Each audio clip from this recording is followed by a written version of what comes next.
రాజశేఖర రెడ్డి చచ్చిపోయి ఇన్ని రోజులైనా రాజశేఖర రెడ్డి గురించి మాట్లాడే వాళ్ళు ఉన్నారు.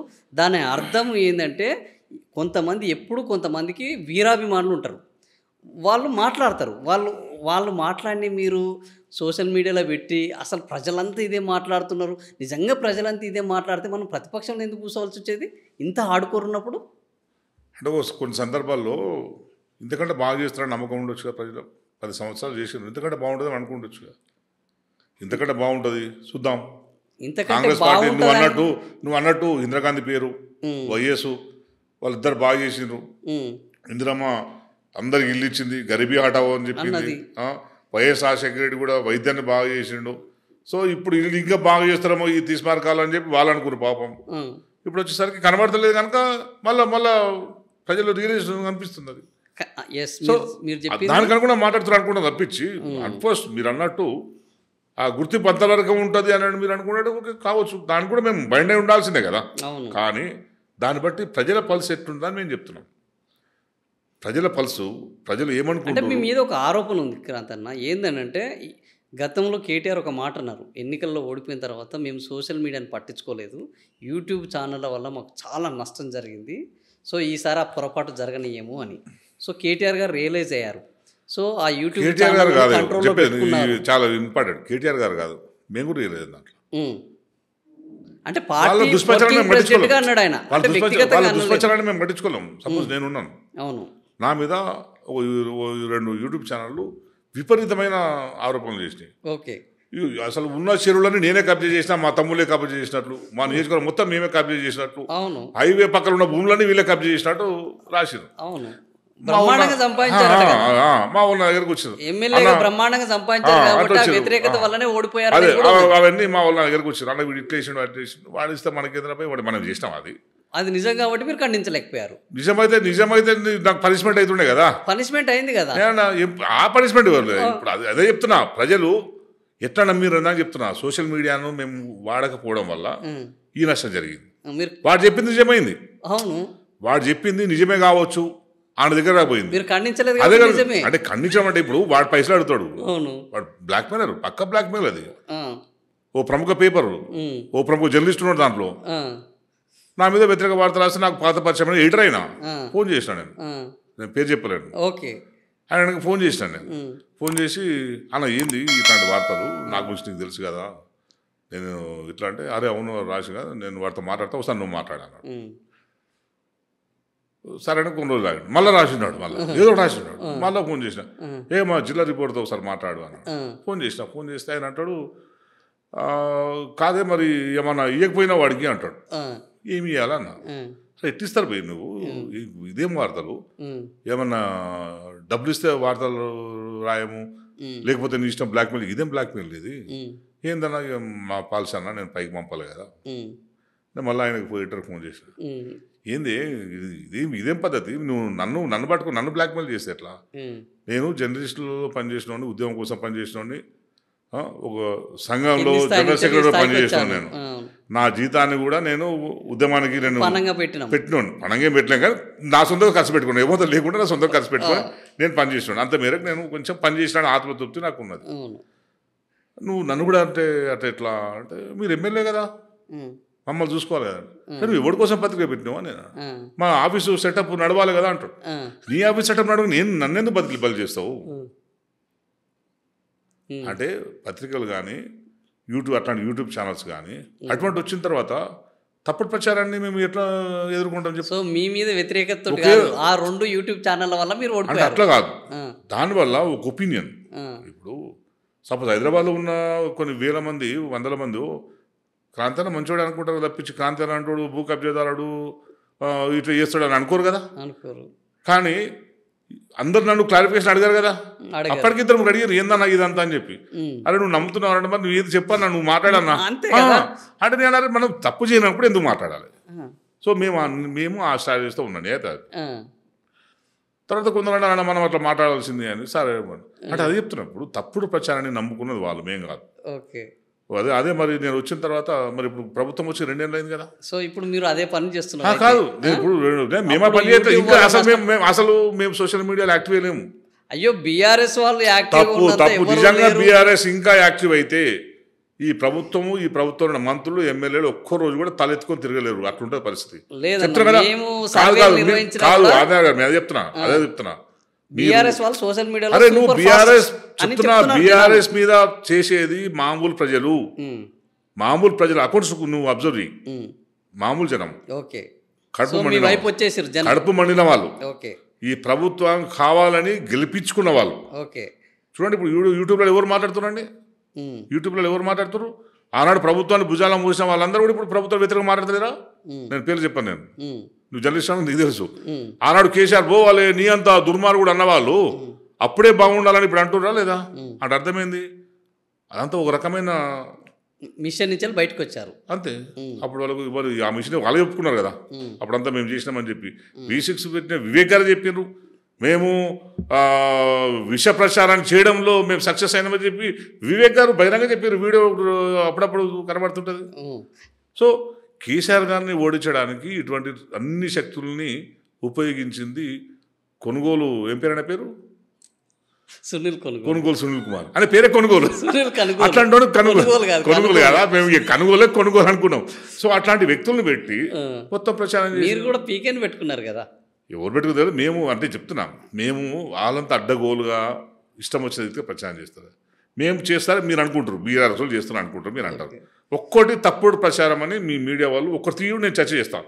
ఇప్పుడు మీ మీద ఉంటే మీరు బీఆర్ఎస్ వాళ్ళు తప్పుడు పెట్టిన సోషల్ మీడియా నువ్వు చేయండి, మీరు చెప్పండి నాకు, నేను 100% దాన్ని చర్చ పెడతా. ఇప్పుడే పొంగులేటి శ్రీనివాసరెడ్డి మొన్న ఓపెన్గా ఇదే జూబ్లీహిల్స్ ఉప ఎన్నికల్లో నా మీద ఫామ్ హౌస్ కట్టుకున్నాను, FTAలో కట్టుకున్నాను అని బీఆర్ఎస్ పదే ప్రచారం చేస్తుంది. నాది FTAలో కట్టుకున్నట్టు వీళ్ళు వచ్చి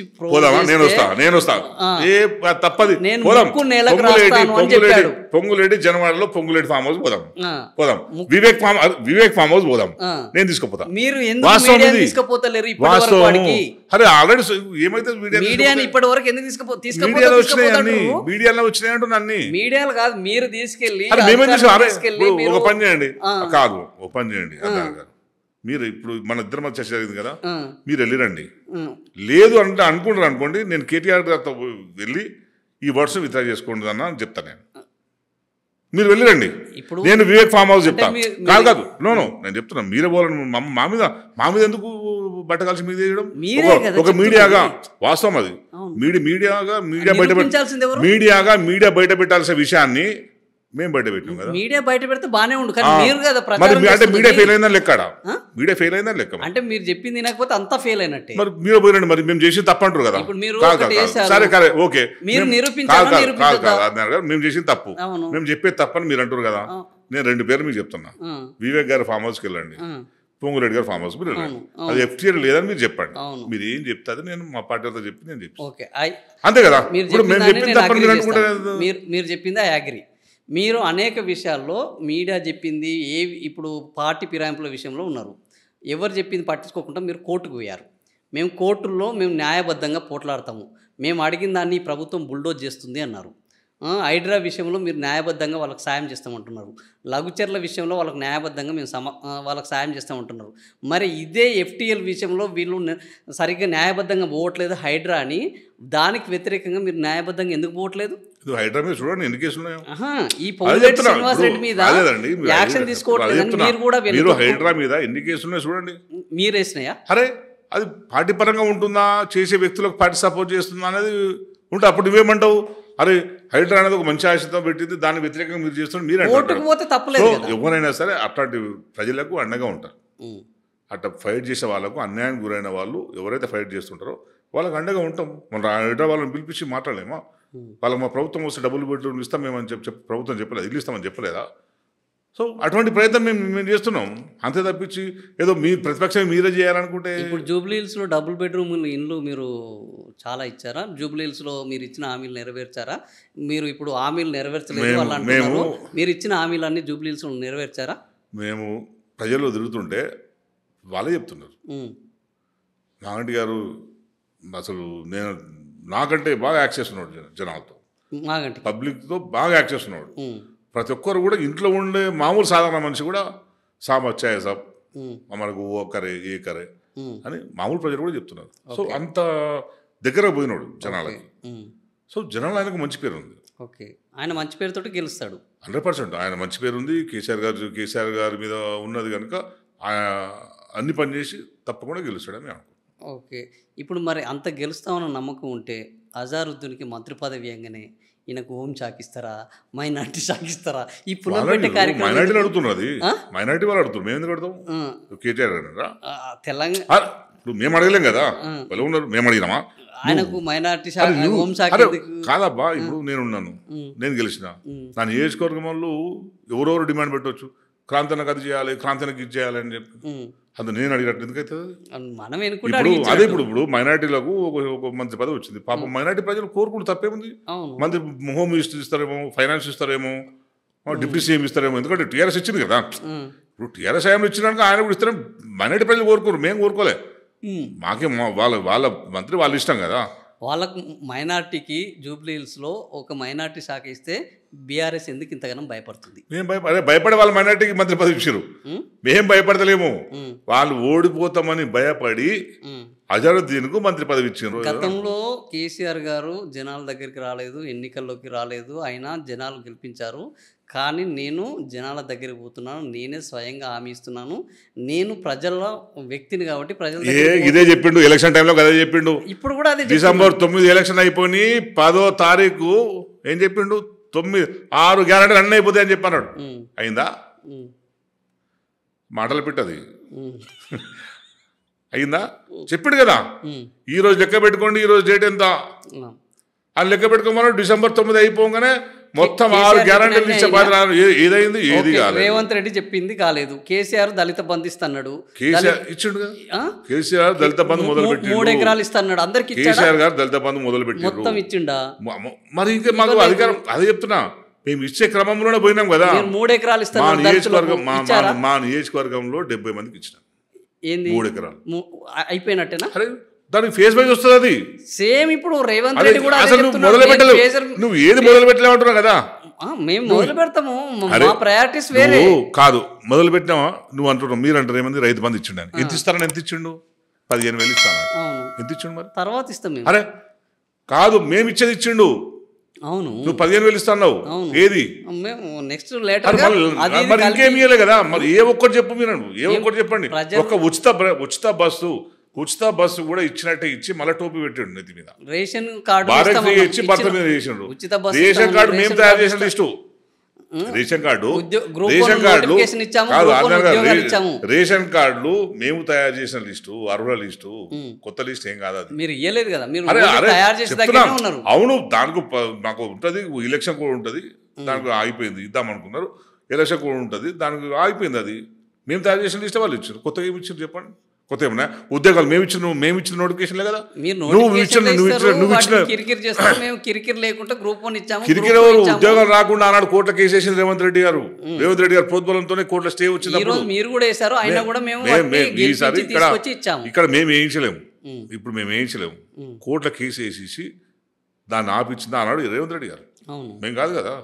మరి నువ్వు అడుగున్నావు, ఇప్పుడు ఇస్తా అన్నారు, ఇవ్వండి. మరి ఇప్పుడు అది గ్రూప్ 1 మళ్ళీ చూస్తారు కదా. ఇక్కడ ఎన్ని ఉన్నాయో, ఎన్ని అవకతవకలు చెప్తున్నారో చూస్తారు కదా. మీకే అవపడుతున్నాయి, అభ్యర్థులకు ఎవరికి అవపడతలేవు.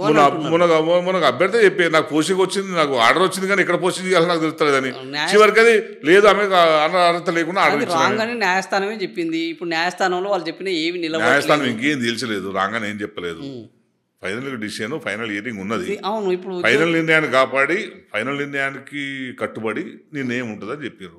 ఇప్పుడు ఏదైనా సరే ఇప్పుడు ఉద్యోగాలు ఇవ్వాలని కోరుకుంటున్నాం, దాన్ని కాంప్లికేట్ చేయాలని చెప్పి మేము వివరం కోరుకుంటున్నాం. ఇచ్చేది సరైన విధంగా ఇవ్వాలని చెప్పి కోరుకుంటున్నాం. దాన్ని ఇవ్వడంలో వీళ్ళు ఫెయిల్ అవుతారు. చాలా ఉన్నాయి. ఎందుకంటే మనం ఆ ఇష్యూ మీద ఇట్లా ఫెయిల్ అవుతున్నారనేనా మీరు నిరుద్యోగులను తీసుకొచ్చి వాళ్ళకు నామినేషన్లు వేయించి ఇదంతా చేస్తున్నది? ఇప్పుడు చాలా మంది సెజ్ బాధితులు నామినేట్ చేసి మేము ఇప్పిస్తాం. అది కూడా వాళ్ళు నామినేట్ చేస్తే మాకు నష్టం కదా. బీఆర్ఎస్ ఉన్నదని అంటున్నారు. వాళ్ళు నామినేట్ చేస్తే మాకు నష్టం కదా అంటున్నా. మా ఓటు చీలిపోతుంది. అట్లా ప్రభుత్వ ఓటు మాత్రమే చీల్చడానికి ప్రభుత్వ ఓటు అంతా వస్తే బీఆర్ఎస్కి వస్తుంది కదా. వేరేతో షేర్ చేసుకోవాలని మేము కోరుకుంటాం. ప్రభుత్వ ఓటు అంతా బీఆర్ఎస్ కదా. ప్రభుత్వ వ్యతిరేక ఓటు బీఆర్ఎస్ కావాలని కోరుకుంటాం, కానీ ఇంకోటి షేర్ కావాలని మేము కోరుకోం కదా. కడుపు మండిన వాళ్ళంతా ఈ ప్రభుత్వ నిర్ణయం పట్ల వ్యతిరేకంగా ఉన్న వాళ్ళంతా ఈ ప్రభుత్వ నిర్ణయం పట్ల వ్యతిరేకంగా ఉన్న వాళ్ళంతా వాళ్ళు నామినేట్ చేసుకున్నారు.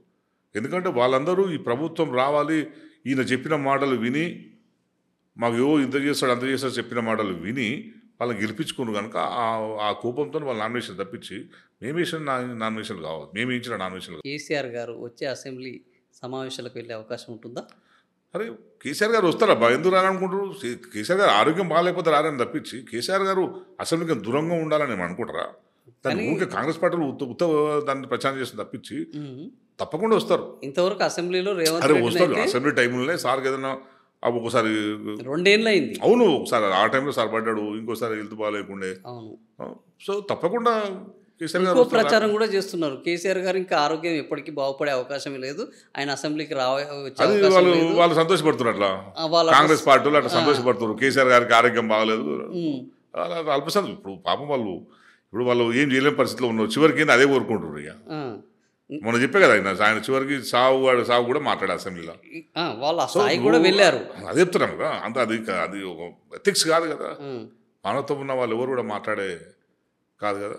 సో నువ్వు ఒక నాయకుడిని భౌతికంగా ఉండకుండా చూస్తాము అనడం వేరు. కానీ నువ్వు సరే ఇట్లాంటి క్వశ్చన్స్ అడగండి, వాళ్ళు అసెంబ్లీ వస్తారని అడుగు, దానికి చెప్తారు, ఏదో చెప్తారనేది తర్వాత విషయం. కానీ నువ్వు పోతే బాగుండు అని కోరుకుంటే ఎంతకు మించిన పతనమైన మనుషులు ఇంకెవరు ఉంటారు? ఇప్పుడు కేసీఆర్ గారు బాగుండాలని ఆయన కూతురే కోరుకోవట్లేదు. కేసీఆర్ వల్ల ఈ సామాజిక తెలంగాణ రాకుండా పోయింది, కేసీఆర్ వల్ల అమరవీరులకు న్యాయం జరగలేదు, కేసీఆర్ వల్ల ఆయన చుట్టూ ఉన్న వాళ్ళ వల్ల కేసీఆర్కు మచ్చబడ్డది అని ఆయన కూతురే అనుకుంటుండగలేదు. మేము ప్రతిపక్షంలో ఉన్న మేము అంటే తప్పేంటి అన్న ఒక ప్రశ్న ఉత్పన్నమవుతుంది. ఇప్పుడు ఎవరి అభిప్రాయం వాళ్ళ భిన్నాభిప్రాయం తప్పేముంటుంది? భిన్నాభిప్రాయం ఉండొచ్చు కదా. తన కూతుర్నే తను కన్విన్స్ చేయలేకపోతున్నాడు. అంటే కన్విన్స్ చేసినరా చేయలేకపోయినరా, ఎందుకంటే కేసీఆర్ గారి కూతురు కనుక నేను కూడా ఎక్కువ మాట్లాడాను దాని గురించి. ఎందుకంటే తను బయటికి వెళ్ళిన సందర్భము అవన్నీ ఏదైనా మనం మాట్లాడలేం. కానీ అన్నిట్లో తను భాగస్తురాలే. కేసీఆర్ నేను చెప్తాను అన్నిట్లో తను భాగస్తురాలే, అన్నిట్లో భాగస్తురాలే. సో కొన్ని కావచ్చు కదా. ఇప్పుడు నేను ఎమ్మెల్యే ఉన్నాను, నేను చాలా చేస్తా అని చెప్పి నేను చేయలేకపోయినాను. నేను ఇప్పుడు మరి నేనేం చేయలేకపోయినా, పలానా వాళ్ళు చేయలేకపోయినా నేను నిందించలేం కదా. ఎస్ చేయలేకపోయినాం, నెక్స్ట్ టైం చేస్తాం. కేసీఆర్ కూడా ఆ టైంలో 10 ఏళ్ల కాలంలో చేయకపోయి ఉండొచ్చు కొన్ని సందర్భాలు. నెక్స్ట్ అవకాశం వస్తే చేస్తారు. అన్నీ ఒకసారి చేయరు కదా. నీకు 60 ఏళ్ళ నుంచి తెలంగాణలో జరగని ఒక ప్రక్రియ తెలంగాణలో మొదలైంది కదా. అన్నీ ఒకసారి జరిగాయి కదా. పసిబిడ్డ అప్పుడే నీకు పుట్టగానే లేచి నీకు పరిగెత్తి పిటి ఉష లెక్క నీకు అవార్డులు తెచ్చే పరిస్థితి రాదు కదా. మెల్లమెల్లగా దాన్ని ఎదుగుదల మనిషి ఎదుగుదల మెల్లమెల్ల ఉంటుంది. ఈ ఎదుగుదల కూడా కొంచెం ఇంకో టైం ఇస్తే కేసీఆర్ గారు అద్భుతంగా చేసేవాళ్ళు. సరే కొన్ని మిస్ అయితే ఎవరికైనా ఉంటాయి. సో ఆమె అభిప్రాయం అది, ఆమె విజ్ఞత వదిలిపెట్టాలి తప్పించి దానికి మనం ఏం చేస్తాం. చాలామంది బయటికి పోయినా అట్లే మాట్లాడతారు కదా. అంటే కేసీఆర్ బయటికి పోయిన వాళ్ళు మిగతా వాళ్ళు చాలా మంది రాజకీయమే. కేసీఆర్ కూతురు అయితే ఎవరైతే ఏముంది. సో కుటుంబం అనేది ఏం లేదు, రాజకీయాలు కుటుంబ సంబంధాలు ఉన్నాయా? లేవు. అది అట్లుంటాయా? ఉంటాయి కదా. మొత్తం నువ్వు తెగదెంపులు చేసుకొని పోరు కదా. పాలిటిక్స్లో కొన్ని విభేదాలు సైద్ధాంతికంగా విభేదించడం అది వేరు. ఎవరైనా తప్పేముంది. నువ్వేం చెప్తా జై కొట్టాల్సిన అవసరం నాకు లేదు. ఇప్పుడు నేనున్నా, నా కుటుంబ సభ్యులందరూ నాకు జై కొట్టాల్సిన అవసరం లేదు కదా. కనీసం పిలిచి మాట్లాడితే నేను వెళ్ళకపోయేదాన్ని అని ఈ మధ్య మాట్లాడుతున్నారు. జూబ్లీహిల్స్ ఎన్నికల సందర్భం కూడా నన్ను పిలిచి మాట్లాడాలని. ఎందుకంటే అంటే జనరల్గా ఒక బీఆర్ఎస్ నాయకుడు, మీరు ఒక సీనియర్ జర్నలిస్ట్ కాబట్టి నేను ఆ ప్రశ్న మిమ్మల్ని అడుగుతున్నాను. ఎందుకంటే జర్నలిస్ట్ వేరు, కేసీఆర్ గారి కుటుంబం కనుక నేను కూడా దాన్ని ఎక్కువ తెలియదు. నాకు ఏం జరిగిందో నాకు తెలియదు విషయం. ఓకే ఎక్కువ జరిగింది. కానీ నేను కూడా ఫీల్ అయ్యేదంటే కవిత గారు అటువంటి నిర్ణయం తీసుకోవాల్సి లేకుండే. కానీ ఆ నిర్ణయం తీసుకునేలా ప్రోత్సహించింది ఇందులో ఉన్న కోటరీ అంటున్నారు. ఇప్పుడు ప్రోత్సహించిన మంది ఉంటారు. అట్లా కాదు, మాకు ప్రోత్సహించిన చాలా మంది ఉన్నారు. కానీ మనం ఒక అంతే కదా, మనకు ఉండాలి. సో ఇప్పుడు కవితకు చేయడం వల్ల ఏం జరిగింది, కేసీఆర్ గారికి మీరు అన్నట్టు కొంచెం బాధ అనిపిస్తుంది కదా. ఆయన కూడా సార్ పొలిటికల్ డ్యామేజ్ అయిన తర్వాత విషయం మీలాంటి అడుగుతారు కదా, అడుగుతారు కదా. సో మా అభిప్రాయం కూడా ఏంటంటే కవితకు నిర్ణయం తీసుకోవాల్సింది కాదు. ఓకే.